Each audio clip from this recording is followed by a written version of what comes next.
বন জঙ্গলের ধ্বংস আর ধুলাবালিতে আচ্ছন্ন পরিবেশ, ৩ বছরেও অসম্পূর্ণ রাস্তার কাজ। এই মুহূর্তের হাইলাকান্দি জেলার লালা সার্কেলের অন্তর্গত একটি বিশেষ প্রতিবেদন, একমাত্র আমাদের কুশি টিভির পর্দায়।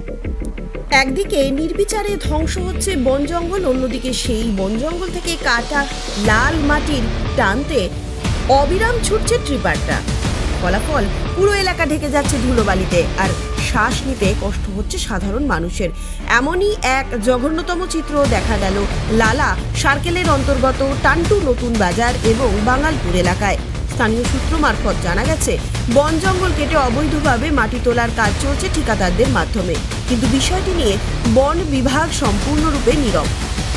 ট্রিপার ট্রাকের লাগাতার চলাচলে রাস্তায় ধুলোর আস্তরণে এখনই চলাচল অসম্ভব। স্কুল কলেজের ছাত্রছাত্রীদের স্কুলে যাওয়া আসা প্রায় বন্ধ হওয়ার জোগাড়।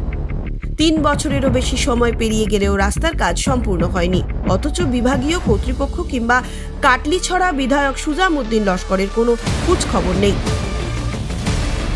স্থানীয় জনমতের প্রশ্ন, ৩ বছরেও রাস্তার কাজ শেষ হচ্ছে না কেন?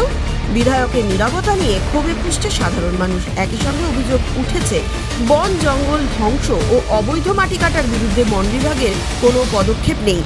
অবৈধভাবে চলা এই নাম্বারবিহীন টিপার ট্রাকগুলোর কারণে এখন জাতীয় সড়ক থেকে গ্রামীণ পথ সব জায়গায় ঝুঁকি বাড়ছে।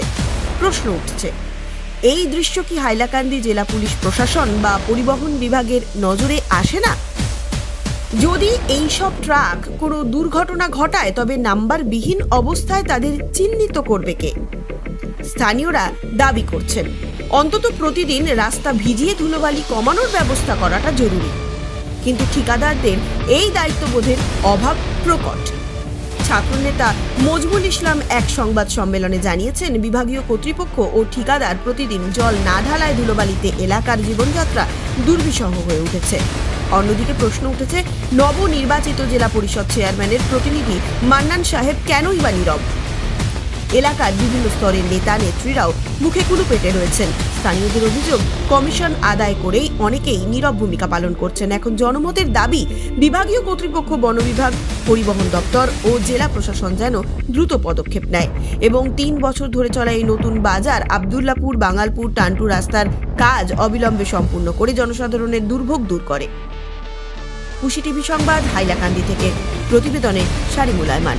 দেখেন, আমি স্থানীয় যে ঠিকাদার, উনিও আমাদের এলাকার, ওনার কাছে আহ্বান করছি যে যেহেতু রাস্তার বিলজনিত সমস্যার কারণে অনেক লেট হয়েছে, বর্তমানে রাস্তায় চলাফেরা ছাত্রছাত্রীদের অনেক অসুবিধা হচ্ছে, বা যে যাত্রীবাহী যেগুলো গাড়ি রয়েছে, গাড়ির কারণে অসুবিধায় ভুগছেন মানুষ। ধুলাবালির সমস্যা চূড়ান্ত পর্যায়ে পৌঁছে গেছে। ওনার কাছে আহ্বান করছি, তো অন্ততপক্ষে রাস্তার কাম দ্রুতগতিতে সম্পূর্ণ করার জন্য, আর ধুলাবালির জন্য যে সমস্যা হচ্ছে, ডেইলি উনি জলের ব্যবস্থা করে দেওয়ার জন্য আহ্বান করছি ওনার কাছে। ঠিক আছে।